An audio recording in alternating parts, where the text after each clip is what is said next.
I'm Josh Kinder with Kinder Politics. I'm here with congressional candidate Shahid Buttar for District 12 in California against Nancy Pelosi.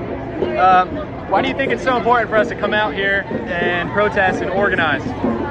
It's how we've won everything we've ever gained in our society. It's how we got the right to vote for women. It's how we dismantled Jim Crow. Popular sovereignty is a concept we learned in law school that theoretically justifies the basis for legitimacy in our democratic republic. But it's more than that. That's a very abstract understanding of a concept that has very concrete implications.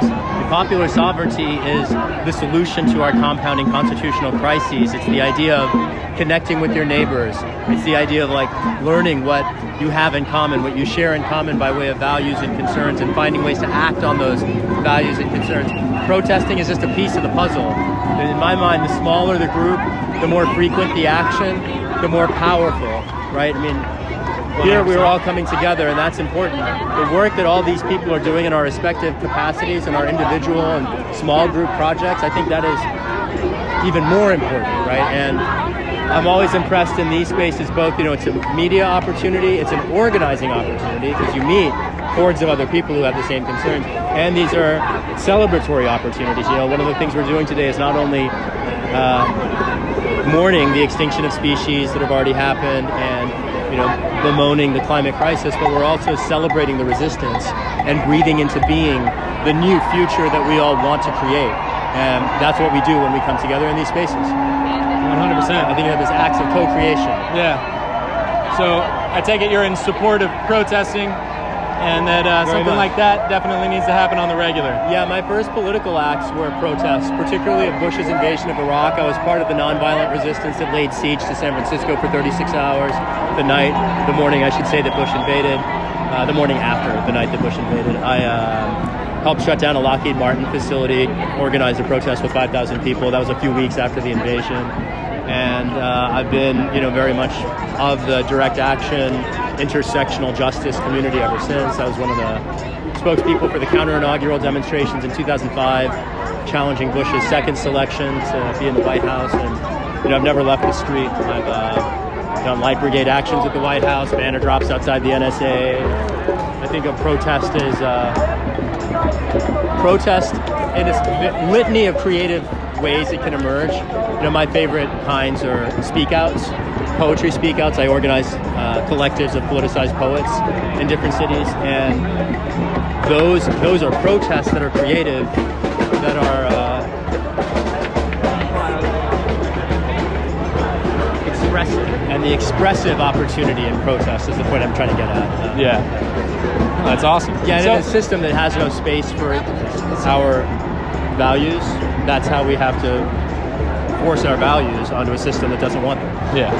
And for everybody in San Francisco that could be potentially voting for you, are you going to make climate change one of your main priorities for your campaign? Yeah, absolutely. The Green New Deal and Medicare for All are at the top of our platform, alongside dismantling mass incarceration, dismantling mass surveillance, challenging the various dimensions of authoritarianism. Is certainly one of my principal goals. I like to say I put the D back in democratic socialism. I also want to establish healthcare and housing and food as human rights, but our human rights have to also include clean and safe air, clean water, and these are needs that are already being denied to people around the world, and it will grow only worse here if we don't get on the other end of this crisis. So there's a few people that I can personally think of, maybe anecdotal, but I can imagine some centrist Democrats or pragmatic progressives would be worried or concerned about losing the leadership that Nancy Pelosi brings us. Yeah. The influence that she has. I mean, what would your response be to the people who think that it's bad to lose that leadership, that we shouldn't be questioning power? So just, to acknowledge the concern, she is an incredibly influential figure. She's the first female speaker. She's been speaker twice. She's in for 30 years.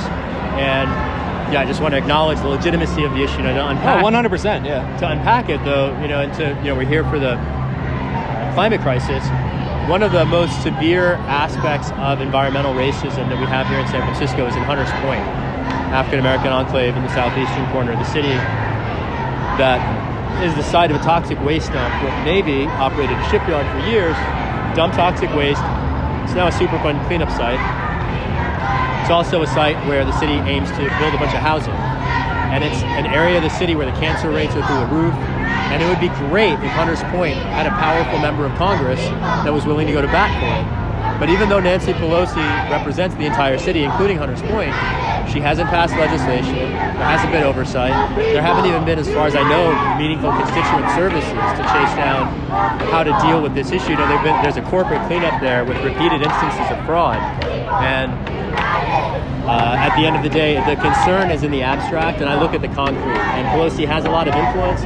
She has not, for better or worse, seen fit to use it on behalf of the residents of this district.